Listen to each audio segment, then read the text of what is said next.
Se terminó la espera, ¿no? Ni hablar, no saben los nervios. Va a salir bueno el programa, sí, va a quedar bueno. Va a estar buenísimo porque hoy tenemos dos invitados de lujo. Y más a mí, que soy arquera, me fascina. Vas a estar en tu salsa, como bien dice. Tal cual, hoy viene Leandro Cortizo y Sergio Vizcaino. Y aparte estamos en un lugar bárbaro, justamente en Bárbaros estamos 4:54 en este bar que nos presta sus instalaciones para filmar todos los programas de Garra Futbolera. Y también muchas gracias a toda la gente detrás de todo esto. Somos un gran equipo que nos ayuda, que nos acompaña y que aporta su granito de arena. Ahora sí, damos comienzo a lo que es Garra Futbolera. Bueno, estamos con Leandro Cortizo como lo habíamos prometido. Bueno, Leandro, ¿todo bien? Bien, muy bien. Gracias por la invitación. Muy bien, perfecto. Vamos ya de lleno a tu vida, a tu trayectoria. ¿Cuál fue la primera vez que se te cruzó por la cabeza decir me voy a dedicar al fútbol y no solo al fútbol, sino al mundo de los arqueros? Bueno, en realidad uno empieza jugando de chiquito y creo que el hecho de no ser tan bueno en el medio me fueron llevando para atrás los técnicos. Empecé de 5, cuando tenía 4 o 5 años en la escuelita, y después fui pasando de defensor, y un día el defensor o sea, yo siendo defensor, el arquero faltó y pasé yo al arco porque era el más grandote dentro de los chicos del equipo. Aparentemente dicen que atajé bien, entonces al otro partido ya el que era arquero pasó a ser defensor en mi lugar, que tampoco no era que le gustaba tanto atajar, sino también le gustaba jugar, y yo quedé como arquero. A partir de ahí ya no largué más el arco. Ahora, Leandro, a ver, vamos por partes. ¿Cómo comenzás? Ahí recién ese nene que comenzó en el arco, después cómo fue siguiendo tu carrera. Actualmente estás trabajando en el fútbol Estudiantes de La Plata, en la primera, pero ¿cómo es el proceso hasta llegar a Estudiantes? Mirá, en realidad dentro de una carrera que digo siempre que fue mediocre la que hice, no hice una gran carrera, a pesar de que tuve el placer y el gusto de jugar 8 años y medio en Italia, en el momento que se abrió el mercado para los comunitarios.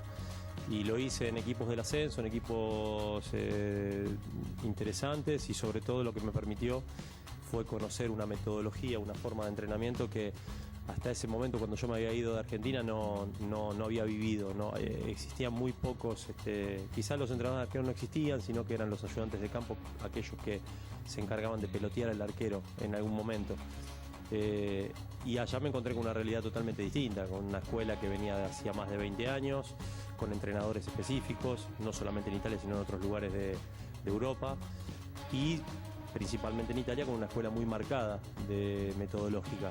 Eso me marcó porque si tenés la capacidad de interpretar aquello que te enseñan, te abre la cabeza el ver y cómo te fundamentan aquello que vos de manera natural vas haciendo. Y siempre mi pensamiento, a medida que pasaban los años, era el día de mañana tratar de cumplir ese rol que me gustaba tanto, además de tener una vocación docente y de gustarme mucho el intercambio, el transmitir enseñanzas. Fue algo que se dio de manera natural y pensaba en hacerlo el día que dejase de jugar. Volviendo a Argentina, no quizá consiguiendo una posibilidad que me mantenga motivado para seguir jugando, empecé de a poco con esta carrera de entrenador de arquero, primero entrenando a algunos chicos. Ahí ya tenía en mi cabeza la de armar un centro de entrenamiento, pero más que nada como escuela metodológica, como un lugar donde se enseñe una forma de formar a los chicos y una escuela. Ahí te interrumpo, o sea, fuiste a Italia y dijiste, esto lo quiero traer. Esta manera porque es muy cierto lo que decís, siempre cuando hacen la entrada en campo, cuando hacían, ahora ha cambiado muchísimo, el preparador físico sí, peloteaba un poquito con el arquero y eso era todo. Así que vos dijiste, esto lo quiero traer acá a Argentina, lo quiero traer para mi país. Así es como nace el CEFARC.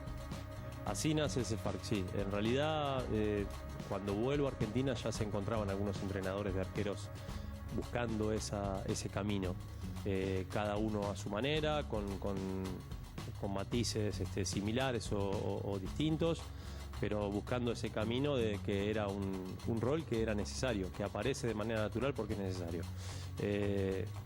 Esta necesidad hace que también tenga la idea de ver de qué manera poder llevar adelante esto. Conozco al presidente del Club Talleres, del provincial, haciendo el curso de técnico, y lo que yo tenía en mi cabeza lo vi plasmado en un sector del predio. Y así empezamos en el 2009 con una idea, yo siempre digo un sueño hecho realidad, que lo pudimos inaugurar en mayo del 2010. Y en ese momento éramos dos los que habíamos iniciado. Hoy, por suerte, después, bueno, el caso de Sergio, que también se fue incorporando a través de los años. Somos aproximadamente 15 entrenadores de arqueros y tenemos ya una línea que es la que hemos ido creando, moldeando, y es aquella que nos lleva a enseñarle a los chicos una forma un aprendizaje, una forma de atajar, cuestiones técnicas que son las que uno entiende que el arquero tiene que poseer y pulir como para ser un poco más eficaz. ¿Te ha tocado presenciar, gracias a la preparación que ustedes le dan, algunos jugadores que han llegado a buenos lugares en el fútbol? Sí, en realidad al mismo tiempo que empiezo con la idea del centro de entrenamiento, por el hecho de haber hecho las inferiores en Estudiantes de La Plata y estar siempre relacionado con el club, se enteran que estoy de nuevo en el país intentando realizar esto, y yo entro en las divisiones inferiores, en las divisiones juveniles del club como entrenador de arqueros, donde ya existía el rol, había otros entrenadores que lo estaban llevando adelante en distintos clubes de AFA, en divisiones juveniles. Y ahí empiezo un camino dentro del club que después de 4 años nos lleva a partir del 2013 a crear un área, un departamento de arqueros, un área de arqueros, que es la que el club identifica en mí la persona como para poder coordinar, y era un camino que empezamos desde infantiles hasta primera división, pero todavía en primera división nos faltaba terminar de moldear con una persona que sea de nuestra área, como para darle una continuidad a ese proceso formativo. Ya desde hace 3 años que me toca estar a mí también con la primera, así que además de estar en primera división, coordinar todo el área de arqueros. Bueno, Sergio se ha sumado hace 3 años también a la parte de fútbol femenino. Y también dentro del club, como lo hemos hecho en el CEFARC, para cualquier arquero que viene y quiere aprender y se incorpora de distintas edades y realidades, en el club también hemos tomado, siempre con los matices que tiene un club y las obligaciones, responsabilidades y necesidades que tiene un club, una línea de formación que es la que nos lleva a tratar de ir llevando a estos chicos desde fútbol infantil a que se conviertan en arqueros profesionales. Muy bien, todo muy lindo lo que me contás, pero seguramente te has tocado con algunos momentos duros en tu carrera, en los sueños estos que decís que se han cumplido y los que tendrás. ¿En qué momento le pusiste garra? ¿En qué momento le pusiste? El programa se llama Garra Futbolera, obviamente. ¿En qué momento dijiste, bueno, acá hay que poner un poquito más todavía para que se logre el objetivo?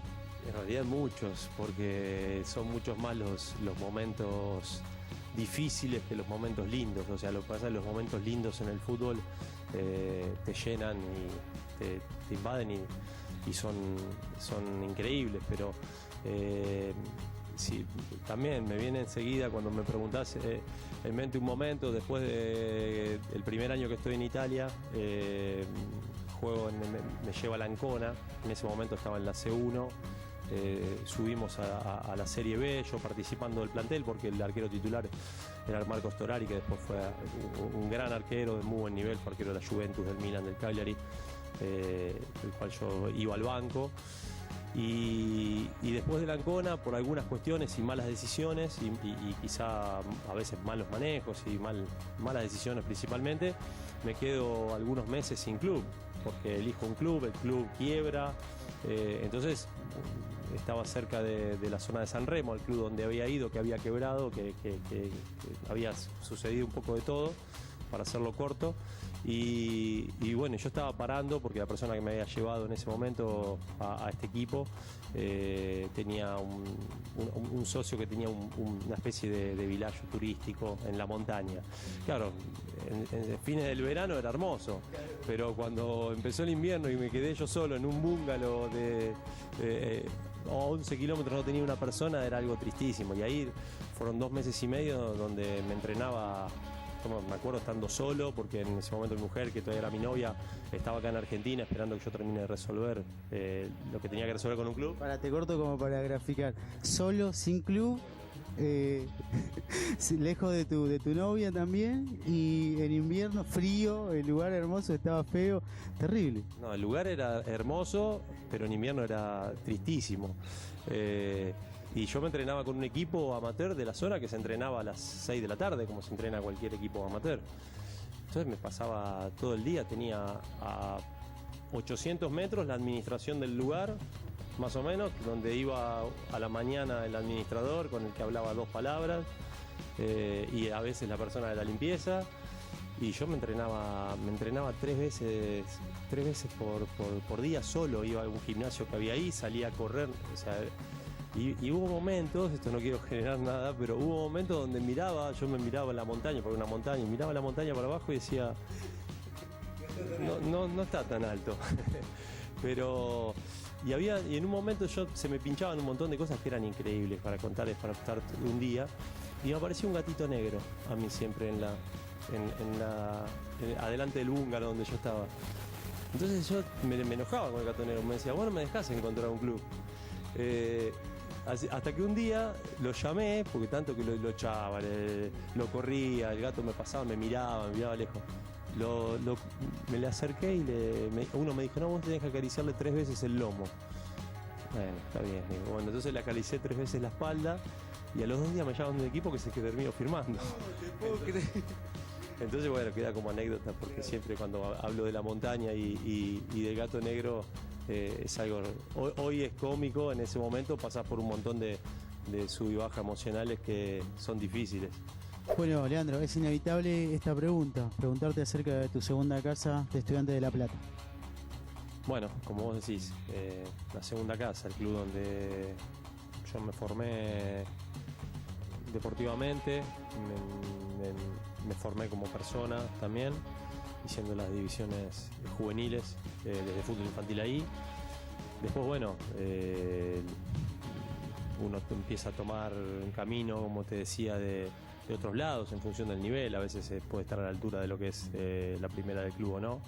Y la vuelta como entrenador a volver a disfrutar del club, un club que está totalmente renovado, actualizado, ayornado, con un nivel muy alto en las distintas áreas, desde lo profesional y desde la forma que lleva a cabo, con un proyecto, en el caso del fútbol, un proyecto integral en la formación de los chicos, porque entendemos que son muy pocos aquellos que van a llegar a ser jugadores profesionales el día de mañana, de todos aquellos que componen las divisiones juveniles. Entonces, bueno, uno tiene que prepararse no solamente para ser jugador de fútbol, sino tiene que prepararse en la vida, y nosotros desde nuestro lugar como institución también tratamos de brindar eso a todos los chicos, porque además entendemos que uno de los ideales del club es el respeto, el sacrificio y la humildad, y bueno, y también en base a esto y a la educación es que tratamos de formar a los chicos. Por último, Leandro, lo que le quieras decir al público de Garra Futbolera, a los arqueros, a los familiares, si tenés algo para agradecer, lo que quieras decir. Bueno, desde lo personal uno agradece siempre a la familia, porque es el pilar fundamental de lo que uno va logrando en la vida. Después, agradecerle a ustedes, y yo desde hace mucho tiempo, porque en momentos que uno tiene de lo deportivo, de lo profesional, digamos, de dificultad, siempre se apoya a algunas cuestiones. Hay una frase que la tomo de la religión, pero bueno, en realidad depende de la fe que tenga cada uno, que es nunca, pero baje los brazos, que el hombre más grande del mundo murió con los brazos en alto. Y yo creo que resume un poco el hecho de que cada uno tiene que continuar detrás de lo que cree, detrás de los sueños, de insistir por aquello que realmente tiene fe y las cosas se logran. Hay que tener cuidado a veces con lo que se sueña porque se vuelve realidad, entonces hay que ir detrás de ese sueño. Muchas gracias, Leandro. No, a ustedes. Bueno, como lo habíamos anticipado, estamos con Sergio Vizcaíno y vamos a profundizar un poco en su vida. Bueno, Sergio, en primer lugar, ¿cómo estás? Muy bien, muy bien. Muchas gracias por invitarme. Bueno, sabés que la primera pregunta que surge es, ¿sos biólogo? Soy biólogo, sí. Sí, estudié en la Facultad de Ciencias Naturales y me recibí hace bastante tiempo. Hice el doctorado también en la misma facultad acá en la Universidad de La Plata. Ahora explícame una cosa, ¿cómo llega un biólogo a involucrarse con los tres palos y a enseñar a otros, a involucrarse con el fútbol? Contame esa historia que está muy buena. Sí, yo siempre fui un deportista amateur. Formalmente jugué al básquet, pero siempre me gustó el fútbol. Y bueno, intenté extender mi carrera como futbolista aficionado durante mucho tiempo. Llegó un punto en el que no podía seguir jugando.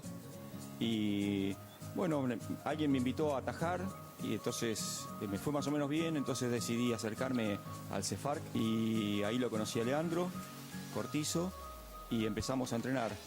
Y bueno, digamos, por mi formación profesional siempre me interesó la técnica porque una de las herramientas que yo utilizo es la biomecánica para el análisis de los movimientos de los animales.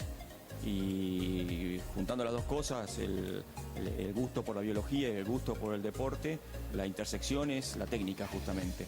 Y en esa técnica tratamos de incorporar algunos de estos conceptos de biomecánica que justifican por qué conviene hacer determinado tipo de movimientos, de qué manera hacerlos, y a veces te da la posibilidad también de pensar un poco el tipo de ejercicios que vas a realizar, cuáles son las cosas sobre las cuales tenés que insistir para mejorar. Y creo que eso nos ha ayudado a progresar a todos en el entrenamiento en el CEFARC. Perfecto. Bueno, contame, y después como entrenador, ya como alguien que prepara a otros, ¿qué es lo más gratificante que encontrás en esa tarea? Mirá, lo más gratificante es la interacción continua con los arqueros y arqueras. Es un puesto distinto en el cual el entrenamiento de alguna manera es bastante personalizado. Yo lo comparo mucho más con el entrenamiento de un jugador de tenis que el del resto de los jugadores de campo. Y lo más gratificante, ya te digo, es esa interacción, cuando el arquero, uno logra vencer cierta resistencia del arquero a escuchar lo que uno le quiere dar como justificativo para lo que quiere hacer. Y es muy lindo cuando después de 2 o 3 meses hay cosas que empiezan a funcionar. Siempre está como, se juzga mucho, bueno, fuiste arquero porque sos un patadura, porque nadie te quiere elegir como delantero, como defensor, entonces dale al arco. ¿Te ha tocado vivir o te ha tocado escuchar esas historias de la gente que después se va a perfeccionar? Sí, bueno, imagínate, con la edad que tengo yo, justamente ese era el paradigma. El patadura va al arco o el gordito va al arco. Hoy ese paradigma cambió totalmente. Hoy no se puede equivocar, un arquero ya lo sabemos, con los pies. Y la otra cuestión es que el biotipo del arquero ha migrado a una figura mucho más esbelta, mucho más alta, y yo creo que esa migración causó un cambio de imagen que es la que hace que también, o ayuda, colabora, a que cada vez haya más chicos interesados en ser arqueros. Antes nadie quería ser arquero, te mandaban al arco. Y yo creo que hay varias cuestiones y una es ese cambio de imagen y la gran exposición que tiene el arquero. Otra de las cosas también es el tema del error, ¿no? Porque siempre son los grandes culpables de los desastres futbolísticos y son señalados y capaz en 1 o 2 intervenciones que tienen, nada más. La convivencia con el error es una cuestión cotidiana y el arquero está más expuesto a esa convivencia que otros jugadores de campo. Por ahí se compara un poco también con los árbitros, que cuando se equivocan tienen que olvidarse rápidamente del error. Y lo que suele pasar, yo lo que trato de hacer como entrenador con el femenino de estudiantes es analizar toda la jugada. A veces el arquero siempre en el último instante el arquero siente que tuvo un poco de responsabilidad, porque cuando se mira dice yo podría haber hecho esto o aquello o lo otro. Pero la realidad generalmente viene de la mano de todo lo que ocurrió antes en la jugada. Y a veces los técnicos tienen que entender que la seguridad del arquero depende también de la seguridad de la defensa. yo entiendo que si un arquero no tiene confianza total en todas las acciones que van a ejecutar sus compañeros, está en un estado de alerta, pero con una carga emocional y psicológica mayor. En cambio, el arquero del equipo bueno, que tiene un equipo sólido, con una buena defensa, él tiene que concentrarse en ser bueno en las 2 o 3 ocasiones que le toca actuar. Muy bien, recién tocaste el tema del femenino, ¿no? ¿Qué te impulsó también a entrenar a las chicas, que cada vez mejora mucho el rendimiento también? A mí me pareció que personalmente tenía más chance de desarrollarme en el femenino que en otras instancias el masculino, que por mi profesión no me daría tiempo para hacerlo. Y bueno, empezamos a desarrollar en el CEFARC con grupos que van fluctuando en la cantidad de arqueras, pero con buenos resultados, y después se proyectó en lo de participar en el femenino en el Club Estudiantes. Contanos, ¿cómo es la diferencia? Porque has estado con varones, entrenando varones, también a mujeres. ¿Cuál es la diferencia, si es que la hay? Hay diferencias, ciertamente, como en todos los deportes. Siempre se ve que el nivel de eficiencia física comparado en bruto, entre varones y mujeres, es diferente, ¿no? Los varones son más fuertes, son más rápidos y son más grandes. En cuanto al entrenamiento en sí mismo, es básicamente el mismo. La diferencia que yo veo, que yo manejo desde la parte física, es que las mujeres son un poco más chicas y hay cosas que son un poco más lentas y un poco menos fuertes. Entonces trato de asegurarme que las arqueras resuelvan lo que está a su alcance. Lo que no está a su alcance entra más ya dentro del campo de lo que no puedo resolver. Y a veces eso tengo que hablarlo con el director técnico también, porque por ahí el director técnico o los compañeros piden que juegue como un arquero de 1,94 m, que entrena todos los días, que tiene un entrenamiento físico muy específico, una velocidad para desplazarse y demás, y las arqueras no están en condiciones. Aunque estuviesen en el más alto nivel competitivo, si medís 1,76 no es lo mismo que medir 1,94. Pero por lo demás, el entrenamiento femenino para mí ha sido altamente satisfactorio, porque hay una gran capacidad de aprender, en general, especialmente en aquellas arqueras que no han tenido un entrenamiento previo. Entonces, cuando se acercan con mucha necesidad de entrenar, son como esponjas. A mí me hace acordar mucho al entrenamiento de los chiquitos, de los de 10 años, que son como esponjas y absorben y copian o tratan de reproducir exactamente lo que uno les pide. Hay menos arqueras grandes ya con vicios de otro tipo de entrenamiento. Muy bien. Por último, nuestro programa se llama Garra Futbolera, como bien sabés. ¿En qué un arquero demuestra esa garra futbolera? Sí, fundamentalmente el arquero es como hablábamos hoy. Hay un error, sea del arquero o sea de cualquiera. El arquero es el que desde el fondo empieza a levantar al equipo, que lo lleva a seguir atajando, aunque él no tenga posibilidades de hacer algo. O sea, no es como el 5 que puede ir a correr a las 2 áreas, simplemente de su arco. Está mucho más limitado y sin embargo es el que tiene en gran medida la función de levantar al equipo. Y cuando logra hacerlo eso, ahí es donde se demuestra la garra. Perfecto, bueno, muy amable por la nota. Gracias a todos los que están del otro lado y seguimos con más Garra Futbolera.